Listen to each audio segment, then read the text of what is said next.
Right on, man. Well, hey, once again, dude, thank you so much for, sitting down with me and taking the time. I got to tell you, it was super, super interesting to hear your framing of eugenics and how you presented your case. It was very eloquent and articulate.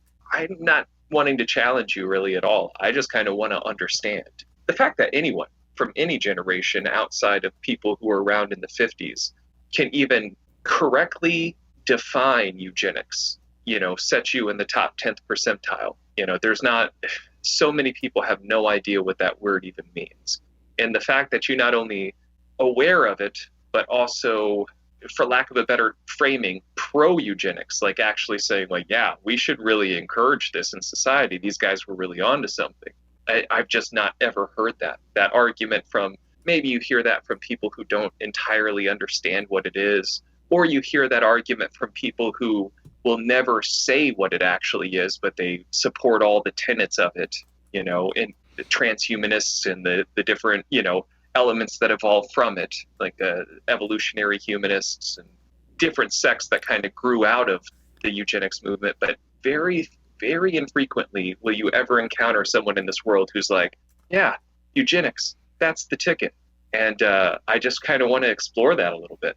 And the other conversation, is the only reference I really have to draw from. I listened to a couple of your others, just briefly, just kind of skimming through and kind of seeing what you're all about. Didn't find anything weird. You're not into any kind of weird racialization or anything like that. You seem to have had a very pragmatic approach. If you wouldn't mind, just kind of state your philosophy as far as the positive eugenics goes or negative eugenics. I mean, they're two sides of the same coin. You can't spin that coin without getting both of them, in my opinion.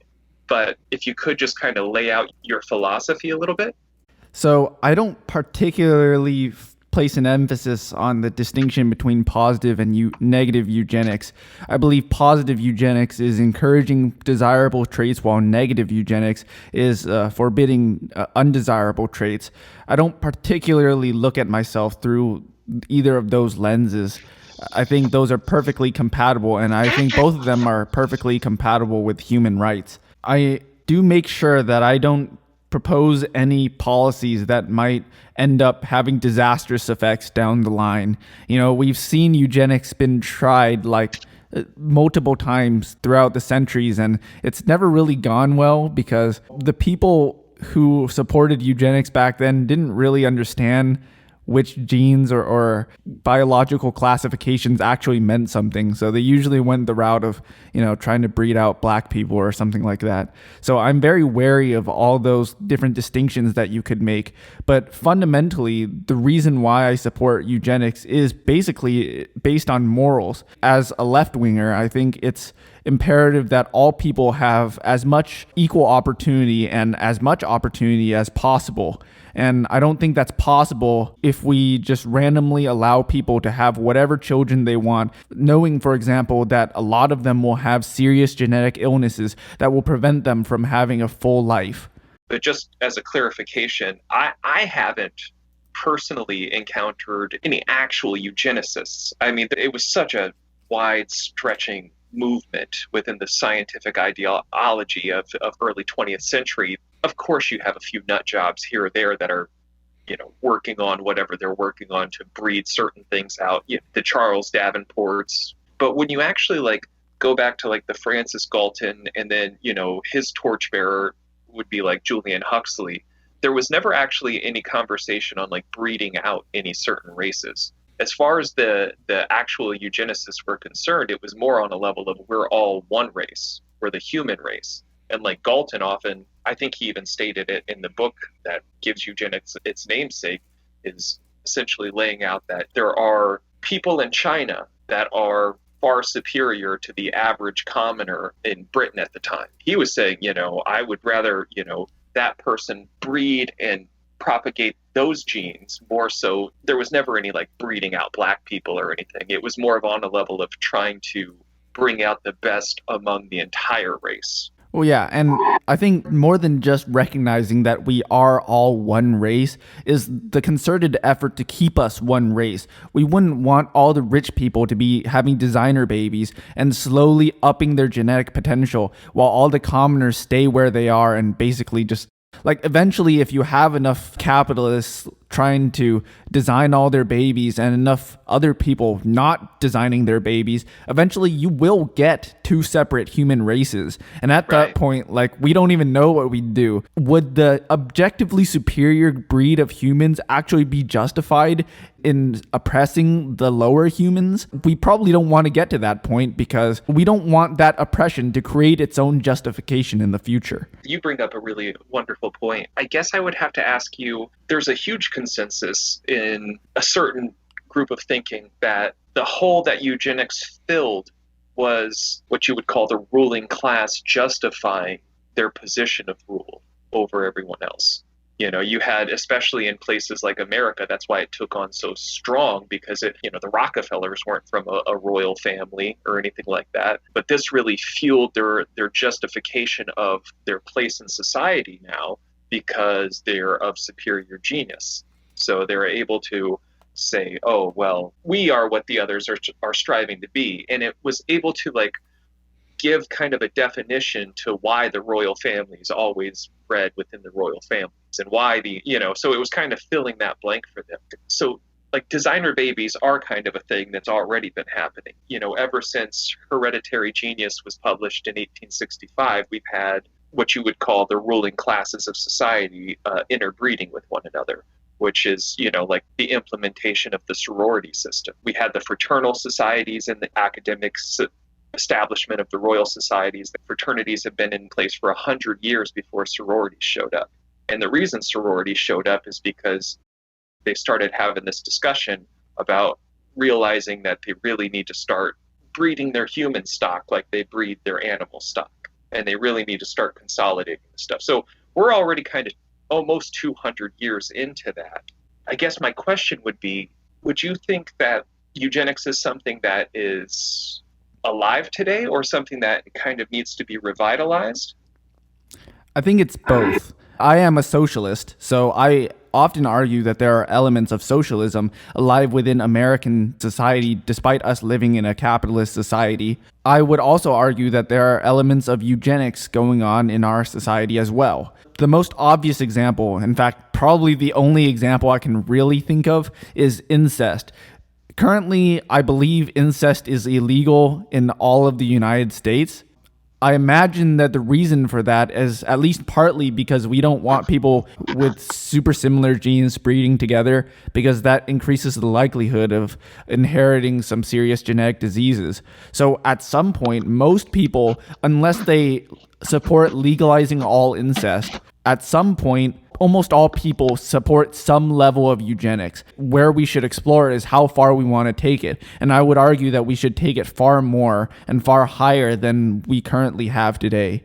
Sometimes people ask prying questions. I'm not trying to do that. I'm actually trying to dig in. And just to leave all my cards on the table, since you're identifying as a socialist, I'm not an ist of any sort. I see everything from both sides. I'm not an anarchist. I'm definitely not a socialist. I'm definitely not a full capitalist. I see the merits of both. I think I lean slightly more capitalist, the free market, more so than what the defining term of capitalist is. But I'm not really an ist. I subscribe to zero isms. I feel like you can't really understand the box from inside of it. So I always try to stand outside of those things. So that's just cards on the table. That sounds like postmodernism.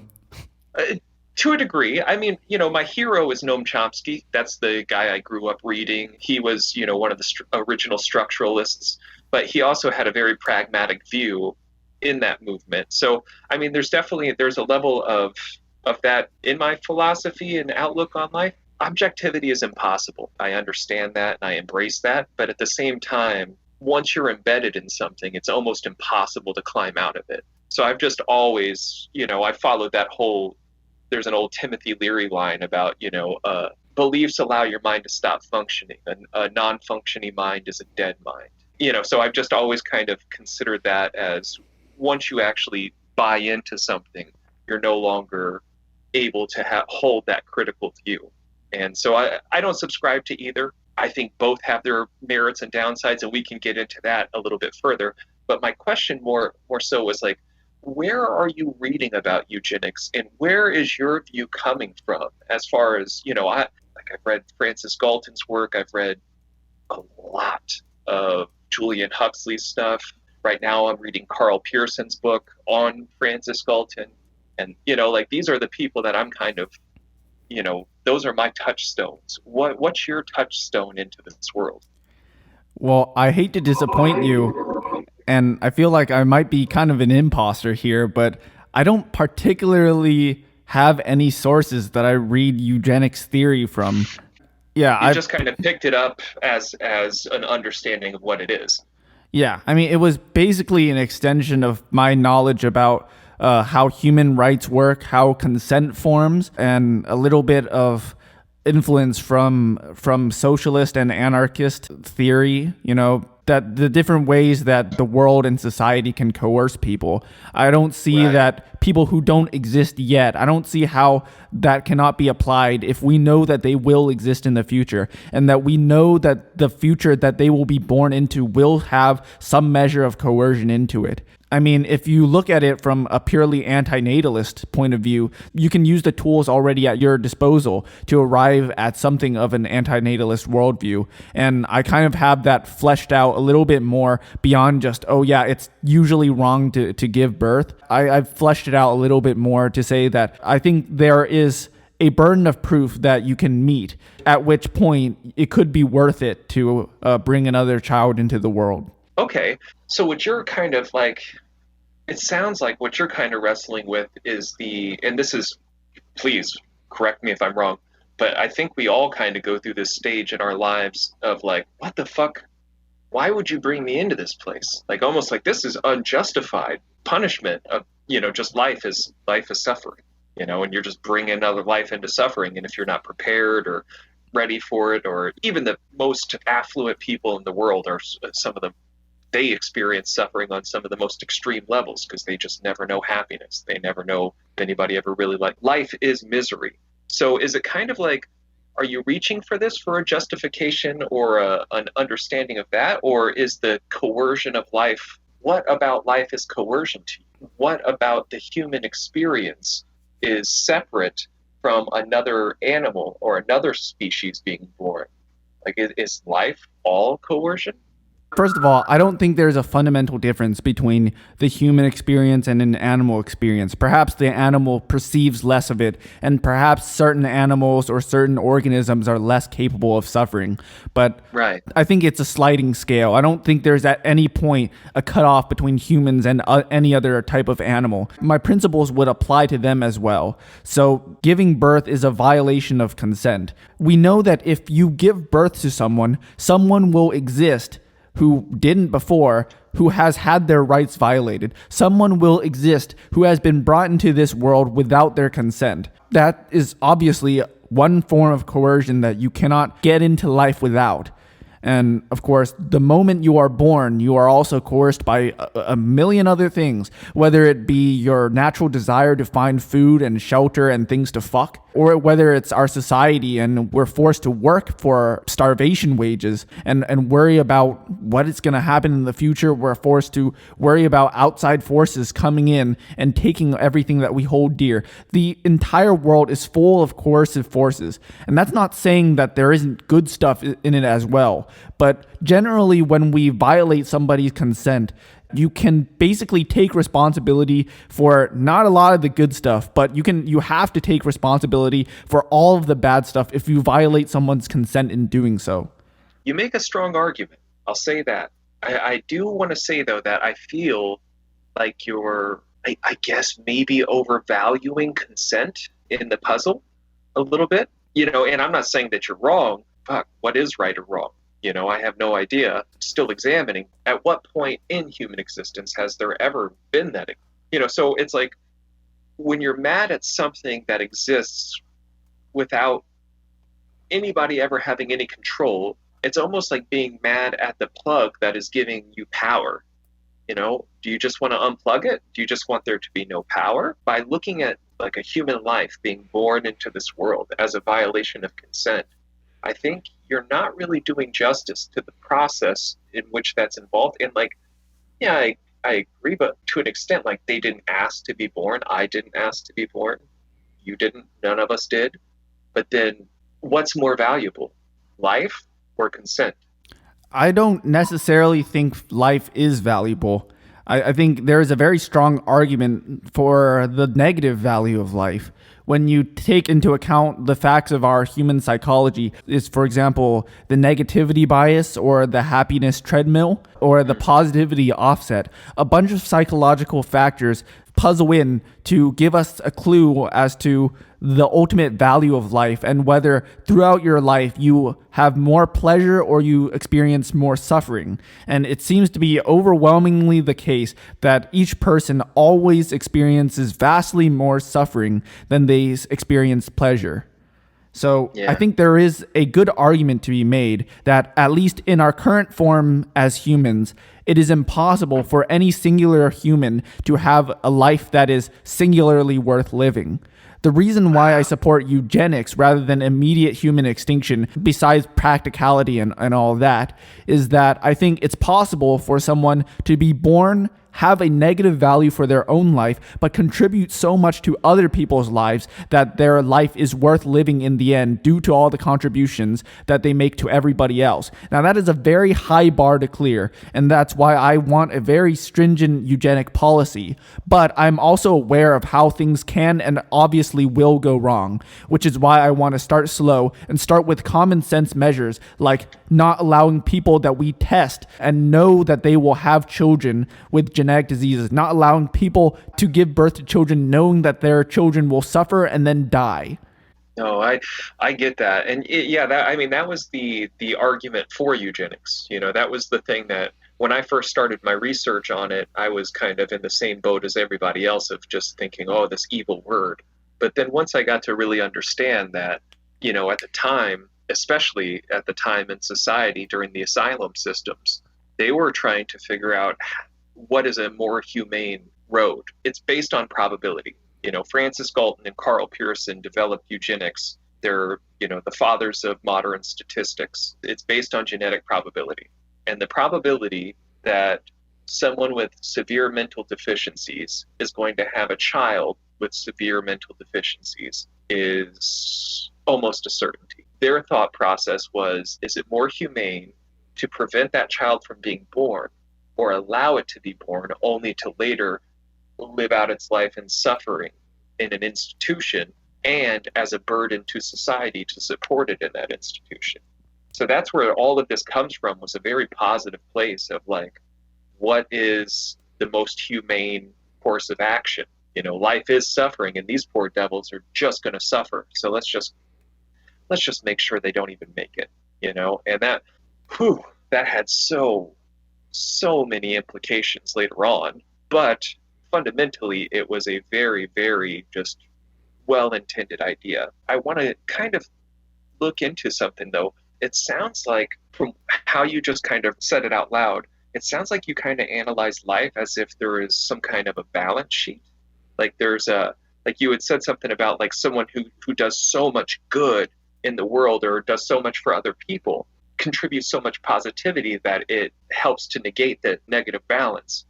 But I'm just wondering, like, who's keeping that list and what is that balance sheet? And then also further on the nature of good and evil, neither can exist in a vacuum. Every action has to have that reaction. Life feeds on life. I mean, your very existence costs something its life at some point today, whether plant, seed, or, animal, whatever your diet is. Life is always going to have that cost. How are you calculating this? In your framework, who would be some like people that you were like, those lives were worth living? Like, who are you? Who's your, top 3 poster people? I haven't made a list of people whose lives are most worth living. Obviously, if you think of people like inventors like Thomas Edison, those could be people who, based purely on their scientific achievements, contribute so much to human society that they must have had a life worth living. But even you and I, we can have a life worth living if we just convince two other people to not have children, right? Because I can either not exist in the first place and save all that suffering from my life, or I can exist, I can suffer in my life, and then I can prevent the existence of two other people and prevent their suffering as well. So it's not exactly super hard to have a life worth living because we live in such a pro-natalist world, which is why I'd want to slowly ramp up the burden of proof who can or cannot have children. And another thing is just the fact of education. We know that the more educated a person is, the less likely they are to have more children. So if you live in a society and you benefit the education system measurably, it could be the case that you actually prevent the births and existence of more children than you would have if you just simply did not exist. So based on our society and the extremely low standards I have for it now, it's not extremely hard to meet the burden of proof, but it's just mathematically impossible for everybody or even the average person to meet that burden of proof. Yeah, that's interesting, man. That's deep. So like if I could explore, because that's something, I don't expect that you've watched anything that I've done, but that's something I kind of touched on in the end of my last episode, was this feeling that you have about, and it's one of the most interesting things I think about our society today, is that this is the first, maybe I guess I should say maybe the fourth generation at the most of all human beings that have ever lived on this planet to view themselves as a plight upon it. Like, it's funny because, like, we think about things, you say, like, Thomas Edison, which, once again, if we read the books on Thomas Edison, whether he was good or not is highly questionable, but his contribution is immeasurable, especially in that of business. In the world of business and stuff, he's a super substantial person, but, you take, like, a guy like Edison, or even an inventor of the time like Tesla, who was with the Westinghouse Corporation, who was kind of like his main competition. Like, so let's say the two people you prevented from being born were Tesla and Edison. Where does that play into your calculation? Like, is it that we are hurting the earth and that is why we shouldn't exist?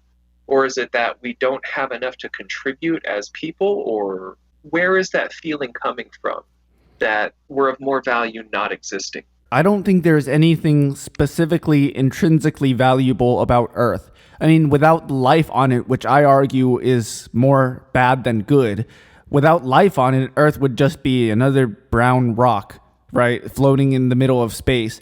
I don't think that would be the reason. I think it just mainly just comes from me assigning a negative value to life. And it is true that, yes, if you don't have enough children, you will not get another Edison, you will not get another Tesla. And it's true that my calculations on whether or not humans are worth reproducing, it depends on our psychology, right? Based on our current psychology, it is a fact that we cannot experience more pleasure than suffering. But if we have enough famous scientists, if we have enough geniuses that we give birth to, and those people go on to change our psychology, go on to change our genetics, change our brain structures in such a way that it's possible for us to experience more pleasure than suffering, then it could be that at some point of technological or genetic advancement that it becomes worth living to have life and to have more children.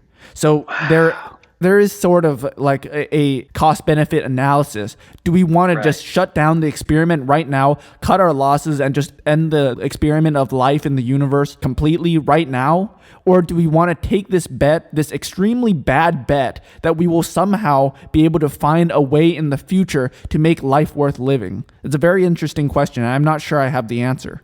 Well, could I submit that there's a possibility that your calculations have a fundamental flaw? And this is just from a philosophical standpoint. But what is your take on the fact that there is no pleasure without suffering? That suffering is the cost of pleasure.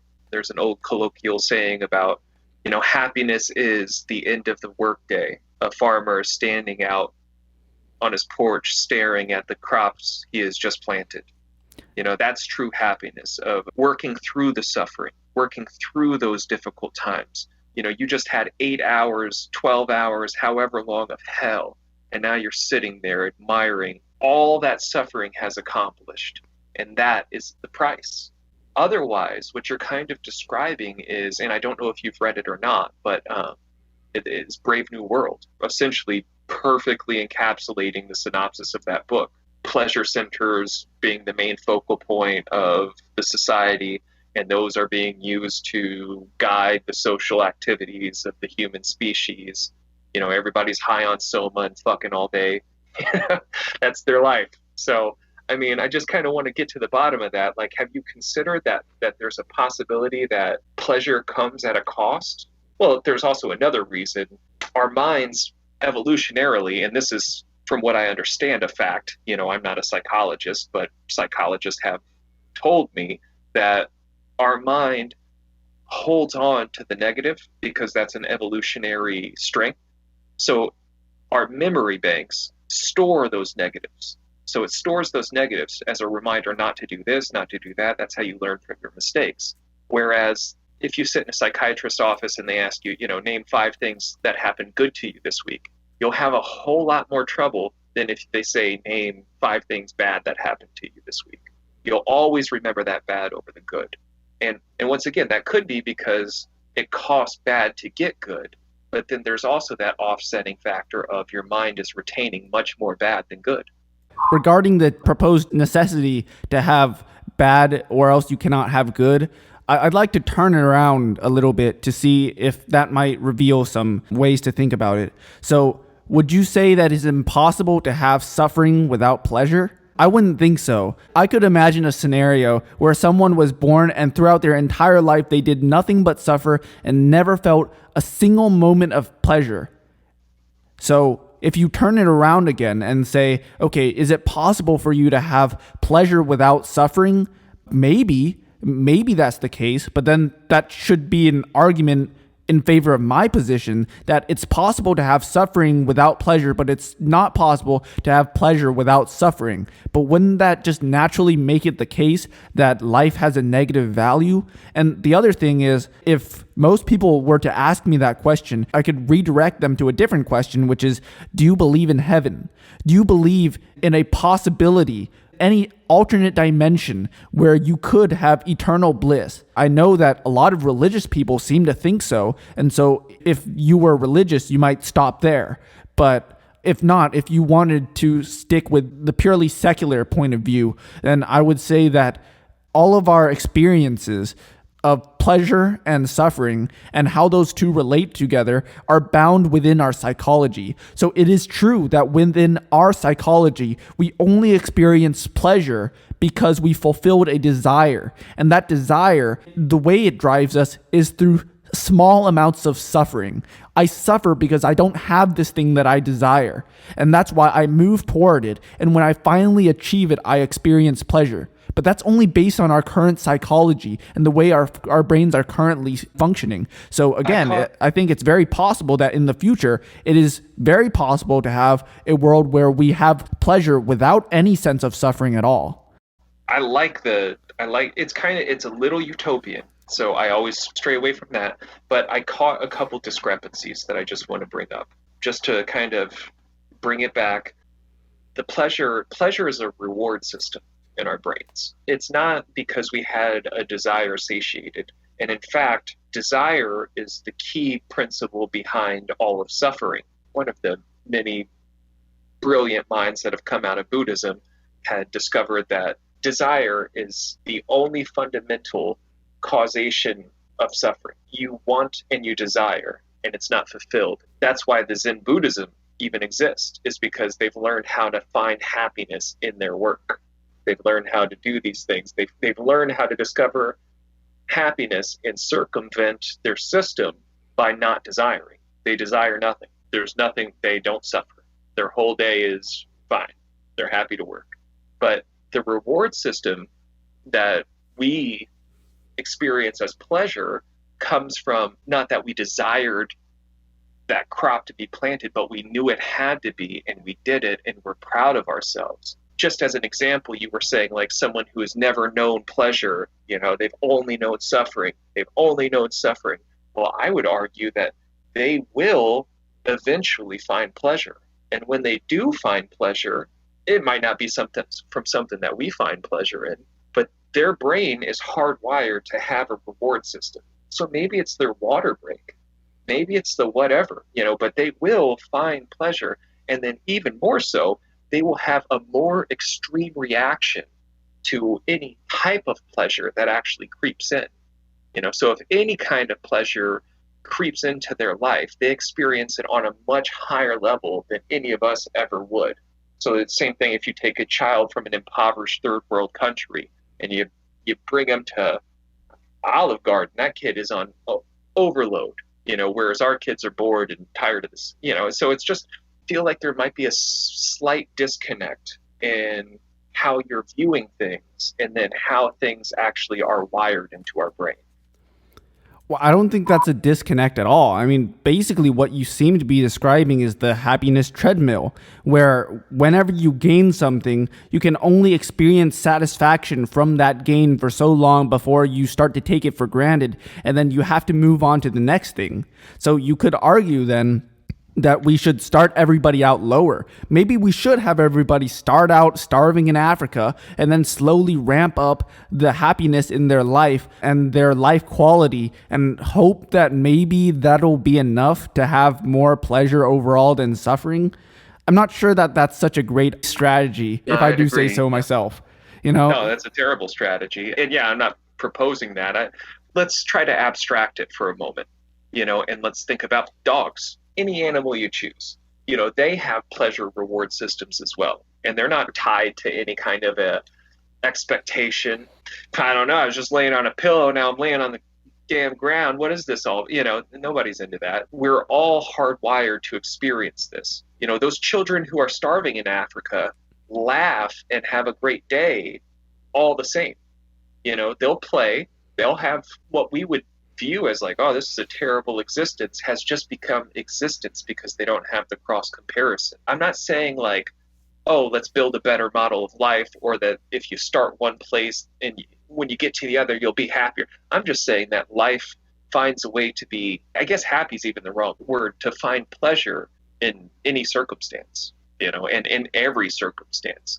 That's what sex is. It's a reward system for what we're doing. It's because the body is meant to copulate. It wants to copulate. So when you copulate, you get this huge, pleasure release. Is sex happiness? No, but it is pleasurable. So that's kind of the distinction I'm making here.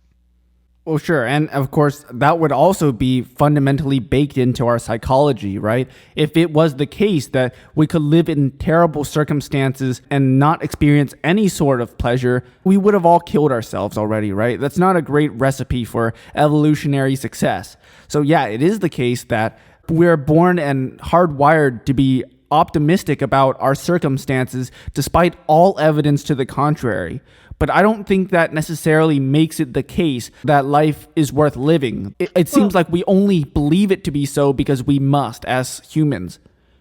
Well, if I could ask then, life makes this planet special, as you said. This is just a big rock floating out in space without it. Life is all we know. Essentially, are you choosing the void over the existence as far as what you're saying, like, is a preferable outcome? Well, I think based on all of my arguments so far, yeah, based on the way human psychology currently functions, I believe the void is probably better. But in the future, that may change. How so? Because just so we're clear on what a void is, there is no consent, there is no happiness, there is no sadness, there is no bliss, there is just empty. That is the void. I'm just trying to calculate here because it's like saying nothing is better than something. It's hard for my mind to make that connection when you go stand on a meadow and see a deer drinking from a stream or whatever moves you. But those times in life when you are moved, and you have to be moved, everybody gets moved at some point by something. What's that? Is that not kind of like a worth it, I guess, to ask?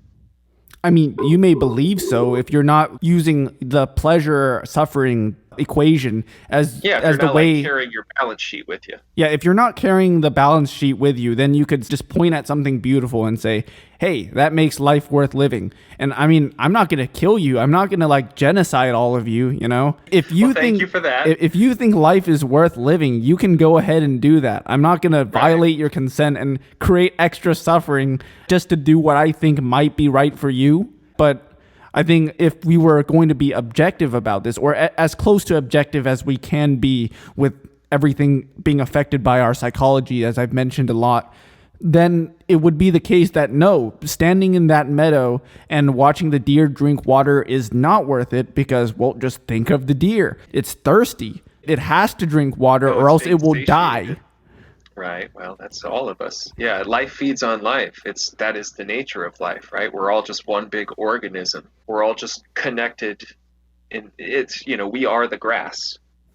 Yeah, and that's why it can't be my only argument, right? I can use mathematics to prove all day that life is not worth living objectively based on the amount of suffering and pleasure that we all experience. But most people aren't going to be convinced. We're psychologically hardwired to not be convinced by that argument, which is why I have to go somewhere beyond just simple anti-natalism, which is what brings me to eugenics. I think it's pretty clear that we can all agree to some extent that having children with serious genetic disorders is bad. We probably should not do that.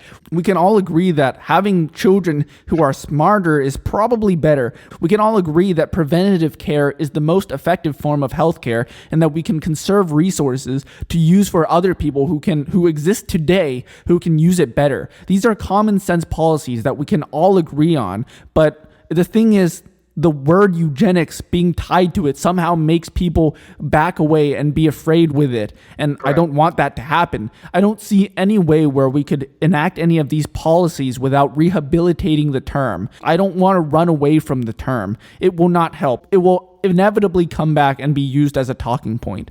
So I want to jump ahead of it, call it eugenics, and just explain what I mean by that and try to go from there.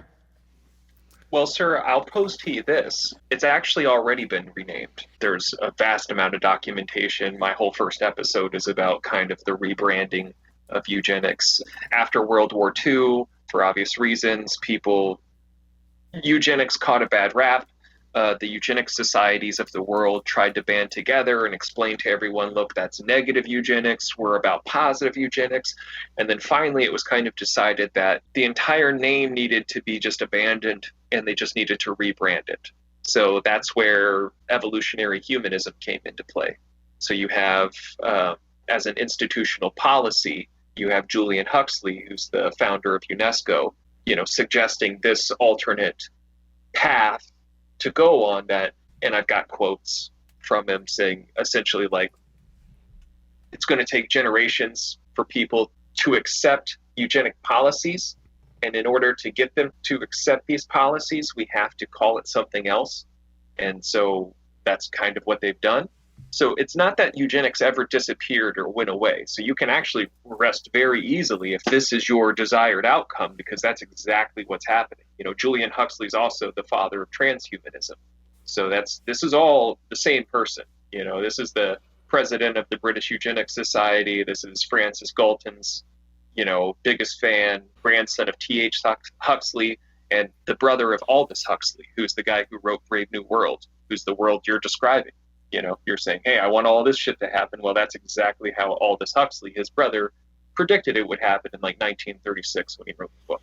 So it's like totally on the right track, and everything already has been abandoned. And just to make your path easier, if you jump into the humanist crowd or even the transhumanist crowd and don't use that terminology, you'll get a lot further, actually. You'll hear what they're saying and you'll say, well, that's eugenics, but you just will know not to say it, and that's how the game is played. But it's 100% happening, and this is the society that's being built, and it has been being built since really the inception of eugenics and prior to that. I think transhumanism has more of like a tech-based focus, but I mean, it could be the case that if we just abandoned the term eugenics altogether, that we could get policy passed more effectively. And Well, and it is the case. That's what happened. That's 100% what happened. And once again, these are the people who created PR language. Like, UNESCO founded almost every institution of semantics in existence today to mix the words up in the human language, essentially, kind of like a big, shake it up, change things, built the humanities studies, went all over the world and kind of established this different stuff. But these policies, it happened. It's a historic fact. It's not well, maybe we should. It's a definitely happened. it's usually much more productive to just talk about the policies rather than the labels. And yeah, Right. I'm willing to use the term transhumanism, although I don't exactly agree that they are the same thing because, again, I think transhumanism has more of that incorporation with technology and like creating cyborgs and stuff like that. And of course, transhumanism is, as a concept related to technology, is far more alive than eugenics in the traditional sense, man. But it seems like it's a bridge that we've built, and it's been pretty strong so far. Oh, 100%. Well, and just to clarify, so like eugenics is the self-direction, how they defined it is the self-direction of human evolution. Then when they redefined it, and this is in, I think, the 1950s with evolutionary humanism. This is good history for you to check out too, because it's, especially as a socialist, very, very fascinating stuff. There was this whole movement of educators who wrote the Humanist Manifesto, and the name was getting a lot of play, and things were really, really percolating under that umbrella. So what Mr. Huxley did, who was the head of the scientific establishment of the time, essentially kind of took over humanism and made it institutional policy across the board. So it's okay for a school or society or a professor to recognize themselves as a humanist. Everyone still does it today. All that is eugenics being rebranded. Perfect encapsulation of it. It's the self-direction of human evolution, but what they've added to it at that point, they fulfilled the dream of its founder, which is Francis Galton, wanted to make a scientific religion. Because what he essentially held true in his heart is that there is a void in man, and that man needs to fill this void with something, and that eugenics could be that void, like science should be that void. So what Huxley writes about later on in evolutionary humanism is humanism gives us a new God, that science can be the key to all of these things. And what this ended up leading to is his idea of the self-direction of human evolution. Once we direct this, the only real direction is to become something other than human. And that's where transhumanism was born. So this is all, once again, it's not a cookie cutter, this shape fits into that shape, but we're looking at, 50 years of evolutionary development in the theories, and he died in 1975 and things have just gone. We're in that same movement, and that's kind of the encapsulation. Science has become almost our religion. The self-direction of the human species is leading us to try to develop our next step in evolution. All of these things are happening.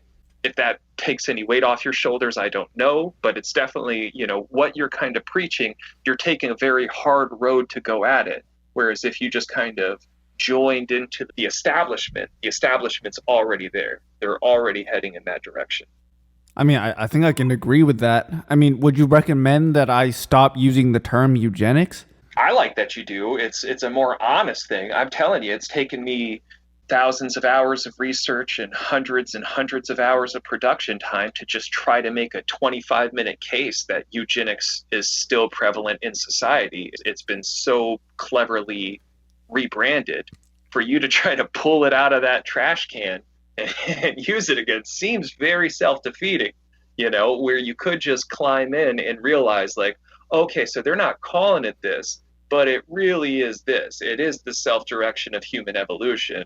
It's different packaging, same product. I think it can get done what it needs to get done, but unless we fully recognize that we are purposefully guiding human evolution through genes or technology, and that becomes mainstream. I don't see that staying underground and like trying to use different terminology will keep working forever. It seems to me like we're losing this battle right now.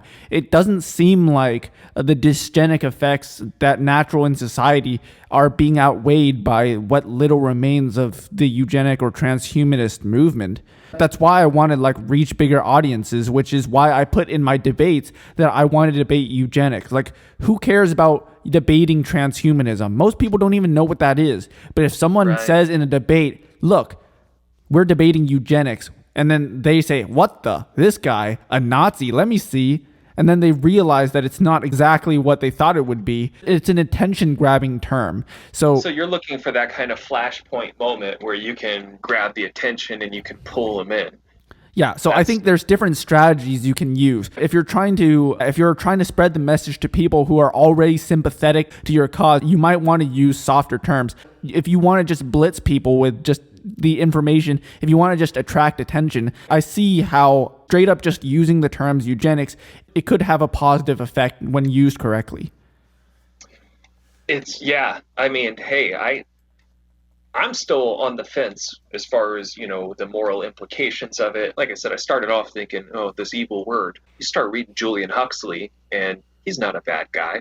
The things he's saying are not crazy. It's inarguably ethical as the ethics are defined and in a Malthusian outlook of, finite planet, limited resources, let's manage this stuff. If you think in terms of a balance sheet, it makes a lot of sense. I gotta say, though, it seems like you might be miscalculating on you're using the term underground. Not at all. We're looking at the predominant ideology in the world, so I don't know how if you're referring to humanism, I don't think most self-described humanists are on board with the gene editing movement. A lot of them seem to have problems even with embryonic stem cell research, although less of them. And a lot of them also have ethical issues with gene editing, like in already living beings. I don't see how humanism is the same as eugenics. I think transhumanism is, but is where that goes. Well, yeah, I don't think transhumanism has gained mainstream popularity, though. The closest thing we have to that right now is like the transgender movement, right? Those people, whether they know it or not, they are the spearhead of the transhumanist movement. But other than that, I don't see much headway really beyond like scientific research that's still experimental. I don't see where we are right now in terms of making progress on accepting people modifying themselves for the future. Right. Well, to be fair, we all have a phone, and the people who invented that cell phone are primarily transhumanists. The people who run the tech companies are primarily transhumanists. And I don't know how familiar you are with like technocracy and that whole movement that came out of the 40s, where they basically decided that life is a balance sheet, and in order to properly manage that balance sheet, you need more data points. So they essentially established a hierarchy of trying to build the world that we're living in today, where every single moment of your life is documented. Soon they'll know your heart rate, where you're at, how much exercise you're getting in a day, and they use all of that data to then guide human evolution. As far as to address your point on humanism, you're right. Like if you use the word eugenics in a humanist circle, they react like, vampires to garlic. They just go, no, get it out of here. It's not that. But then if you go down the tenets, it is their religion. The religion of science is what humanism is. All these atheists that gather under it, it's what it was built for. And once again, you can read Karl Pearson's work on Galton, wanting to make this a religion, and then go and read Huxley talking about how that moved him and how he's creating it. And, it's all there. There's a huge paper trail. You can read it for yourself. This was no obstruction. No one's trying to hide anything whatsoever. The transhumanist community, you've got the most popular guy on podcasting is Joe Rogan. He's a transhumanist. You've got pretty much every facet of higher society are these people. And then when you get into the collegiate settings, most of the policies, most of the grants, most of the things, if you want to get funding for your research and stuff, all of those funding corporations, the people who are spending the money on the grants and the endowments and scientific research, most of those foundations, if you trace back their history, are linked right inside of this. So this is a very long-term, well-played game for you to even perceive it like it's an underground speakeasy type situation. This is a very upfront, they're trying to do the best they can without ringing any alarm bells in the religious population or linking themselves to that term that has been dead-worded. And in regards to the trans community being more along the lines of what transhumanism was, I don't really see that. I guess I understand it's the idea of altering one's body. In my understanding, trying to become a different gender of the same species. They're not trying to evolve the species in and of itself. So I don't really see that as related whatsoever outside of the name trans. I think generally just the idea of modifying humanity and taking it upon yourself to change attributes about yourself. I think there's something about that is at least amenable to the ideas of transhumanism, maybe down the line, the traditional sense of eugenics. That's all I'm saying. I'm not saying that they're literally part of the transhumanist movement. I'm pretty sure LGBT acceptance, particularly the T, I'm pretty sure the T acceptance is far greater in number than explicit transhumanist acceptance, much less explicit eugenics. You said you were on the fence with some of these policies. How far would you go? Because I've given my policy prescription, right? I think what we should do right now is have, under a Medicare for All system, have mandatory genetic testing. And for any pair, any couple who will have a high chance of having children with serious genetic defects, they should not be allowed to reproduce. That's where I am right now. What do you think about that prescription?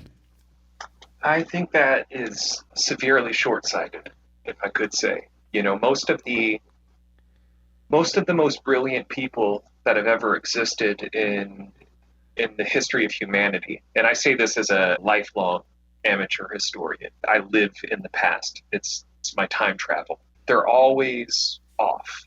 I'm almost positive that under your terminologies and under the way it's being expressed a little bit, that Nikola Tesla would have been eliminated. He's one of the greatest minds I think has ever existed. What did Nikola Tesla have?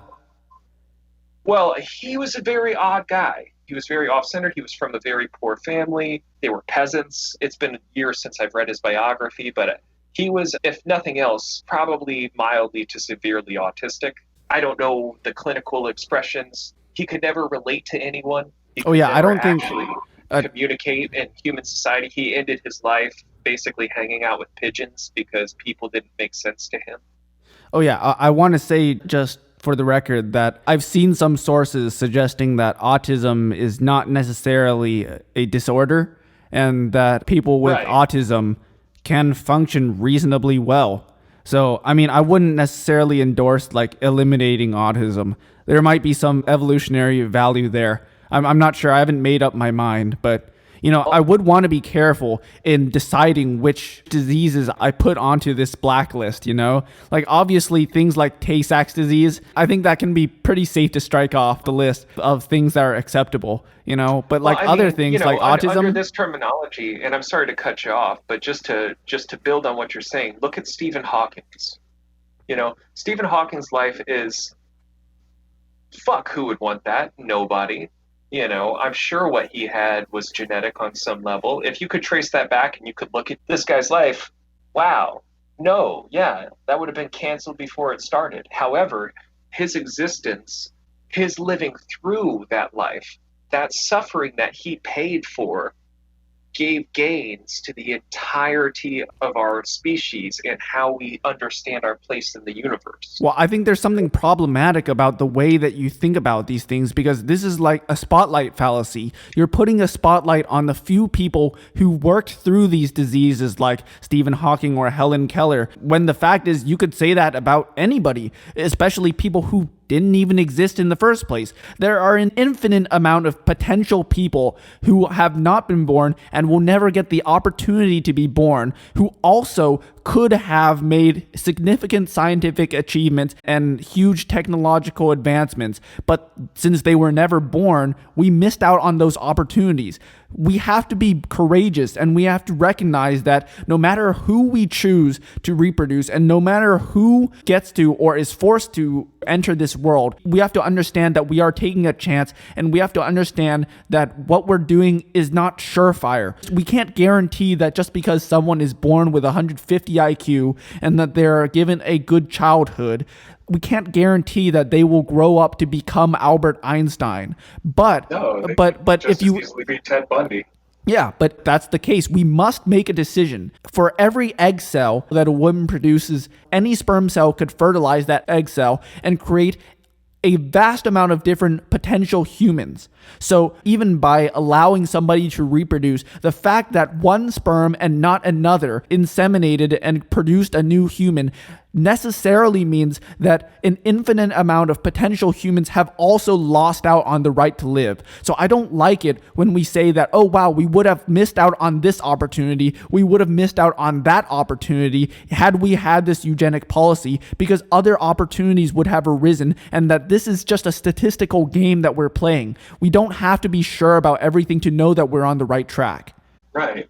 No, and that's a strong argument. And once again, you're making the probability argument, and I can't say that I disagree. There's something inside of me that is just, no, like there's too much beauty in life. If it was my policy, I would tear it all down. That's where I'm at. I don't think that we're in a position ever to play God. Have you seen pictures of Harlequin babies? I don't know. I have not. No, maybe I have, but Google I don't know it. the term. Google it right now. Harlequin baby. Go to Google Images. Do you see it? Okay. Yeah, poor babies. Now, when I hear you say that there is so much beauty in life and that we should not be playing God, I don't find that argument particularly convincing when we're looking at things like Harlequin babies. It could be the case that life is very beautiful in many situations, but we know for sure that a genetic disease such as Harlequin babies are, to most rational people, not very beautiful. Unless you can provide a substantial reason why Harlequin babies should exist, I don't see why not allowing these people to exist is a bad thing. All I have against it is the slippery slope argument that if you start on this road, that somehow we will lead to a different, more dangerous place later on. And I recognize that, which is why I want to have a eugenic system that's only in place once we've gotten egalitarian, socialist, or somewhere close to those types of measures that will take into account the different power hierarchies and forms of coercion or different inequalities that might arise based on eugenic policies. I want a society to be there to be able to recognize when we're doing it wrong. But I also think that we must be courageous and accept that we must do it anyway, because we have so much to lose if we don't. Well, I mean, you pose a very strong same argument that Huxley posed. You can go back and watch the old eugenics films, and they show you some pretty terrible shit too. And we see where that led. As far as what you're actually hoping for, though, man, if I can do anything, I would like to give you some solace in that that's exactly what's coming. You're not the underdog here. The more you learn about it, and as you continue to grow and study and really kind of tackle this stuff, especially from a historical standpoint, you'll see that there's a giant one world government being assembled that is going to dissolve all national sovereignties and try to instill what they would view as an egalitarian socialist society. Number one priority being redistribution of wealth and resources, which, you being from America, I don't think that means everything you hope it's going to mean. When you check that balance sheet and see how much of that's going to other places and how much of your life is going to severely change, there's a dramatic change in the wind, and as far as with the developments of CRISPR and stuff like that, the only hurdles are the institutions that are short to fall. They're going to be collapsing within themselves. I mean, the U.S. government is a perfect example. It's being dissolved from within. We're standing at a threshold of a whole new era in human existence here, especially with the new passports that are going to start, it's starting with just a vaccine, and then the technology in and of itself is capable of pretty tremendous things. So, I mean, the society that you hope for is coming. I'm of the mind that, especially if we can dip into the socialism a little bit, I'm of the mind that there is no socialist utopia. that the idea of the utopia is unachievable. This whole concept has been proven wrong time and time again, and for whatever reason, people keep scraping it up and thinking, well, it'll work this time. I don't see that as viable, but I do understand that that is the direction things are going. I'm not happy about it. I don't think it's fair. I don't think there's going to be justice in the world. I don't think anybody's going to be super, to use your word, happy with what they get. But that's, I guess I would ask you, which socialist society would you like to frame this socialist society you're building around? What's your ideal socialist society that you kind of say, maybe if we can get it somewhat like that with a few changes? I can't say that it exists right now. Obviously, if it did, then it would be a lot easier for socialists to fight for what we have been fighting for. But well, could I ask why it doesn't exist? Because it's not like it doesn't have every opportunity to exist. I mean, I don't want to turn this into a socialism debate, but no, I mean, I'm just curious because I study this stuff. Like, dude, I live in this world. If I've intrigued you at all, and you do end up watching my episodes, I think you'll see I try to be very fair, but at the same time of realistic. With the tremendous amount of research that I've done, I guess the best thing to ask is, like, who's your socialist philosopher? Like, the one I like is Bertrand Russell. He's my favorite. He's my very favorite socialist philosopher. He actually makes a lot of sense when he talks. Yeah, spot on about so much and has inspired so many people. What a great soul and human being. But total bourgeoisie compared to almost anybody else on the list. So, I mean, who are you kind of modeling this society off of in your mind? I've never been one to model any of my ideologies off of specific people. I think Richard Wolff provides a good start for what we're trying to look for. We would start by crawling ourselves back to a New Deal type social democracy, strengthening our unions until our unions get strong enough to become the corporation itself rather than have a separate business owner. So we would basically have the unions take over the companies and slowly form worker cooperatives and a worker cooperative based society. But I wanted to get back to eugenics a little bit. We were getting into the babies and the different, Oh, right. So I do agree that in some ways we are moving towards having eugenics back into mainstream society, but I also want to make sure that we're not doing it on accident, because we've seen what happens with technology, right? We are all cyborgs. We are cybernetic organisms. We are all symbiotic creatures that live with our cell phones, that live with our laptops. We live with technology basically not embedded within us and our organic bodies, though some of us have that as well. But it's basically embedded in so many aspects of our life that I don't see a way you could make the distinction between a person whose electronic enhancements are within or without side of their body. So I think in that sense, we are all cyborgs. And despite all of the advancement and all the increase in efficiency that we've experienced, there's been huge amounts of side effects. We've seen our attention spans decrease and all of that. We've seen so many side effects. Part of the reason is I don't think we recognized that we were creating cyborgs when we created the smartphone, right?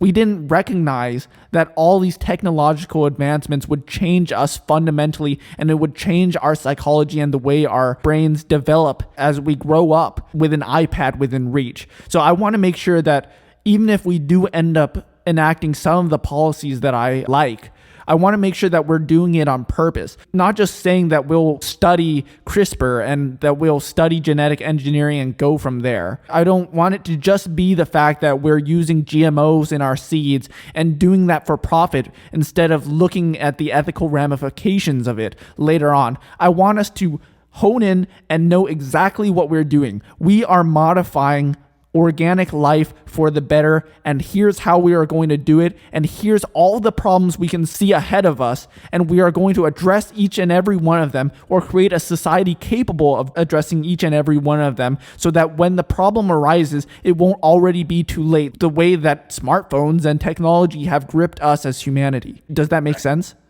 No, it makes sense. I think you are coming at it from a very, this is my experience with it. Because we zoom out and we look at Steve Jobs. Steve Jobs totally, if we want to credit him with the conception of the smartphone, or whoever we want to throw into that hat, whether it's someone from Asia or someone from Europe or just whoever these people are, their fundamental philosophy is grounded in pretty much the exact same thing you're talking about.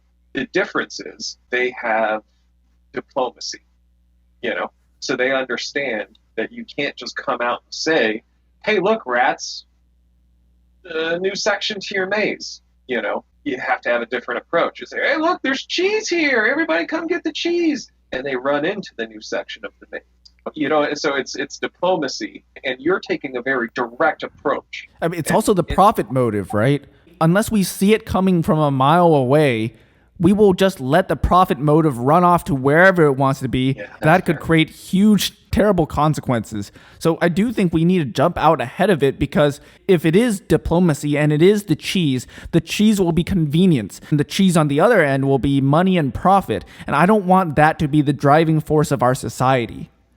Well, you got to understand, too, that money and profit are constructs of resources. So to justify that, quest for money and profit has put these people in a position to have more resources and the resources to do whatever they want. I mean, fucking Bill Gates is talking about blocking out the sun. We're looking at somebody who built themselves an empire and then retired that empire so that they could basically operate above international law as a philanthropic institution that's capable of doing whatever it wants to do with almost zero ramifications. He put himself in a spot to have the power to do what you're doing via the mechanisms that you despise. And I don't want to put despise as a strong word, that you don't want to focus on. But like I said, it's kind of like a cart before the horse situation in that case. These people understood that you have to gain these resources. You have to have that. I mean, right now, Microsoft is in almost every single business, every single phone. It has access all over the world. It's created all of this data source. Once again, this all goes back to, these technocratic ideas that were developed out of the 40s. This is a very long-term plan. We're just one generation of it. And you're seeing this thing and you're saying, hey, this is what it is. But if you want to go back in history a little bit, you'll see this is what it was inevitable. Like today was inevitable. Agenda 21 explains almost perfectly where we're at right now in 2021.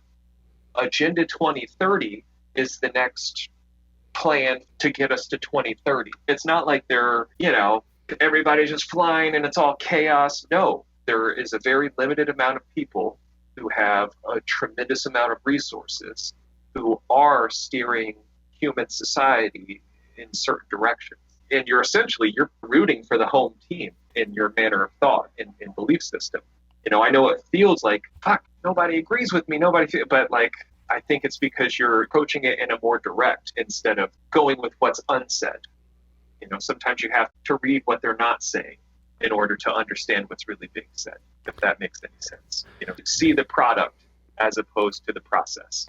What is unsaid that in any way resembles actually going in and editing our genes today? We have CRISPR and we have basic gene editing right now, but beyond that, do we have anything else coming down the pipeline? Yeah, well, there's a lot of things. And first, I want you to also acknowledge for a second that we have CRISPR, right? That's a thing that was developed, and there was a tremendous amount of money that was spent in developing the technologies. 20-year cycles is a generation. So every 20 years is a generation, essentially. 4 generations, this range of study has been cultivated within the institutions. So there are organizations that fund the collegiate institutions to study these things. They fund research groups. They fund think tanks. They are growing this technology. There are a ton of things that I don't know about that are already out. I mean, you listen to a guy like Lex Friedman start talking, and you really get to know how much you don't know about what's happening in the world of robotics, because he's into the world of robotics. I'm not into the world of genetic mutation. I'm sure if I was, then I would be hip on all of the sciences. But I definitely understand the direction it's going. I study it more from a birth rate standpoint, especially what I've been most focused on with my series on social engineering is about them controlling the population's birth rate. And that's been a really fascinating subject for me. So, I'm a little bit more well-versed on that than the other aspects of it. But yeah, it's all part of the same thing. Currently, artificial insemination, you can read in 1952's, it was like a letter to the Eugenics Foundation, where Julian Huxley is talking about preferably in the future, the majority of children that are conceived will be conceived through artificial insemination. And to them, that was, prior to any CRISPR or anything like that, that was an idea of creating a healthy baby, essentially, and also adding a price tag. It basically creates a socioeconomic filter. So only people that can afford to have kids can have kids. But we're actually seeing that today. We have people that spend their whole, 20s and 30s working, and then when they're finally stable enough to have a kid, they have to go pay for fertility treatments, and, $15,000 later, a baby pops out. It's already happening. It's just at different stages in development. And also, depending on where your income bracket is, the accessibility is vastly different. If I was super rich, I could get a stem cell research right now on both my knees that are going bad, or not stem cell research, stem cell injections. The difference of treatments that are available compared to what's accessible are just, and then when you take the things that aren't released, or the things they're waiting to release in different packaging, or the things they're waiting to get clearance from certain governments for a certain patent to run off before they introduce this new thing. It's such a big world out there, but we're right in line with everything you're saying. I mean, that's why I wanted to talk to you, because you sounded like the people I'm researching, like they dreamed you up. And like, I just wanted to kind of pick your brain and get to know you, because it's so fascinating to me. Like, you're born into the same world I'm born into at a different time. And because you're born at that different time, you have this extremely different view than I have. And I just, wanted to get to know you. And I'm really happy to have done that. I mean, you just mentioned how billionaires can go get a stem cell injection right now, and that these sort of treatments are not available to the lower classes. And I imagine that it will be the same way for genetic engineering unless we keep the rich in line some way. I got to tell you, man, there's no historic precedent or inclination. There's not even a whimper of an inclination throughout. Every time that the socialist experiment has run, it has failed. Well, not really. I mean, we've never actually achieved even a socialist society. So there's that. But if you look at a lot of the social democracies in Scandinavia, I mean, those were dominated by social democrats, and social democrats came from the tradition of democratic socialists who tried to achieve socialism by democratic means. Now, they never actually got all the way to socialism because they had to do it gradually and through a process instead of using revolution. But I mean, the society that they've created, that socialists have created, have turned out pretty well. Now, they're not true socialism in the way that Marx defined it, but those have turned out pretty well. We've seen plenty of governments so far in the world where socialists have had almost complete control of it, and it hasn't gone to shit. Of course, there's also the ones that have. Many of them, at least partly because of imperialist or basically American interference. But I mean, if you take a look at countries like Bolivia has been under socialist rule for 20 years, and it hasn't experienced a significant economic downturn the way a lot of capitalist countries have had. So it is still an ongoing experiment. I'm not going to tell you that it will definitely work. I won't even tell you that it will probably work. Perhaps the process of trying to institute socialism puts barriers in place such that a successful iteration of socialism is no longer possible, even if socialism as the concept is good. So it could be the case. Although I don't really see that we necessarily need a full socialist society to implement policies like eugenics. We just need a society capable enough of addressing the externalities or the ways that the rich can fuck everything up. I wanted to get back to policies. Do you have any measure of eugenic policies that you currently think are fair to either keep, whether it's the case of incest laws, or to add on? So, I mean, I've given you my set of policies that I would like. So how far would you take it right now? I can't be something I'm not, but I'm not one to tell anybody anything. Like, honestly, if somebody wants to fuck their sister, good on them, whatever. It doesn't bother me. I mean, I wouldn't do it, but that's on you, buddy. I don't think your kids are going to turn out great, but whatever. I mean, to each their own. I'm not Except the I don't kids. know, like, I mean, the kids will be fucked. You don't care about them? no, well, no, I don't. It's fun to think that you have control over anything. You don't. Nobody does. None of us do. Let alone control over other people. That never goes well. But that sounds kind of like a platitude, though, doesn't it? I mean, clearly there are degrees of control we can express over life, right?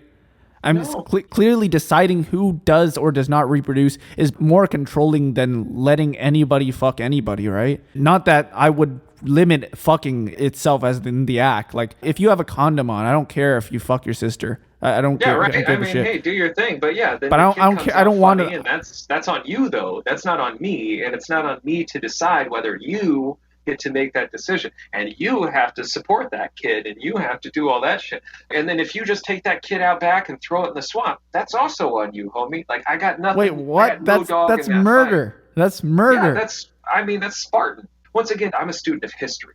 So, like, I live in the past, in a very significant past of human history.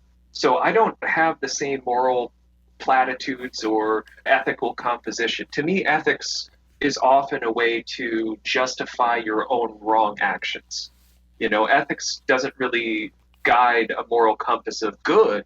What it does is it justifies what you do that is actually fucked.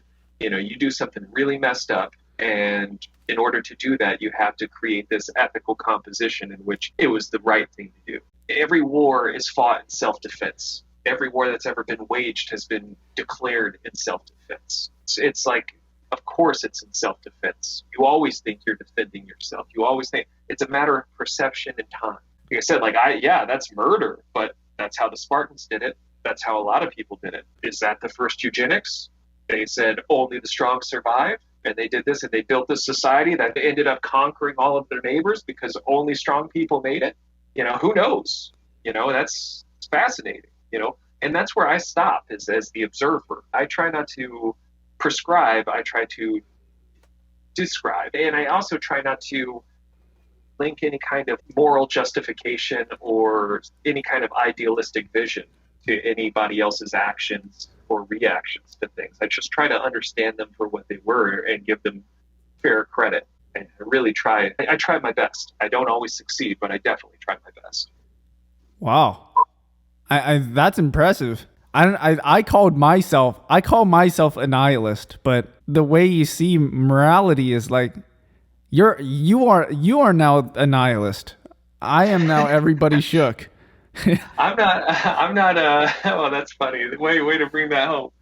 Yeah, no, man. I am shooketh by your statement. Well, good. I guess I don't know. I don't know what to think. Like I said, I'm not an ist, and I practice no isms. I just try to be, and in that being, I try not to let my being harm anybody else. And at the same time, the thing that brings me the most joy in this world is trying to understand everybody else. And say the only thing that ever overrides that is my need to defend things. Sometimes I have this desire to defend something that's in trouble. It's just innate. If I see something getting picked on, or if I see something that's not right, certain times in the case of socialism, because I feel threatened by it at the current moment, I feel a little bit more combative on certain subjects. But other than that, I really just try to take my hands off the wheel and enjoy the ride. That is quite the viewpoint. But, here I am advocating for eugenics. So who am I to talk? Hey, man.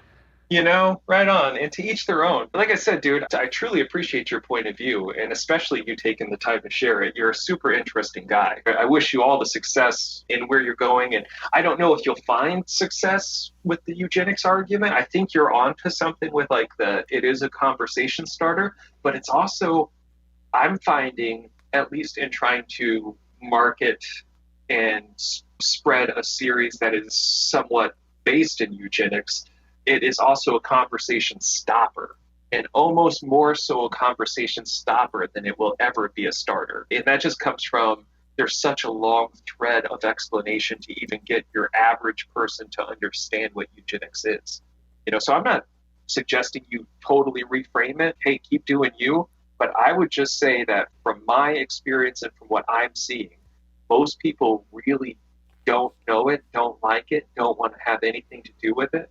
And a lot of the people that you agree with and that would agree with you are purposefully trying to distance themselves from it to the extent that they'll never even find out about you. You know, if you're saying that word out loud, they're walking the other direction. Whereas if you were just kind of talking on the philosophies and getting into their world a little bit, you guys might end up bumping elbows and rubbing shoulders or whatever that's saying. I do believe in the diversification of tactics. I think going around like calling it eugenics to everybody, it won't work for everybody. It won't work for even a majority of people, or even maybe even close. I do see value in continuing to use the term upfront. I think the transhumanists, there is a community there already. I think they have the niche of introducing things in a softer, less bombastic way. I will reevaluate my strategy going about this, but I think for now, I will continue using the term eugenics. But yeah, I will reevaluate it. It may be the case that I could be the only person who needs to use the term eugenics explicitly, and everybody else could use softer messaging. It could be that that's the right balance when it comes to diversity of tactics. Well, I don't know. And the key feature here is that most people aren't even familiar with the term.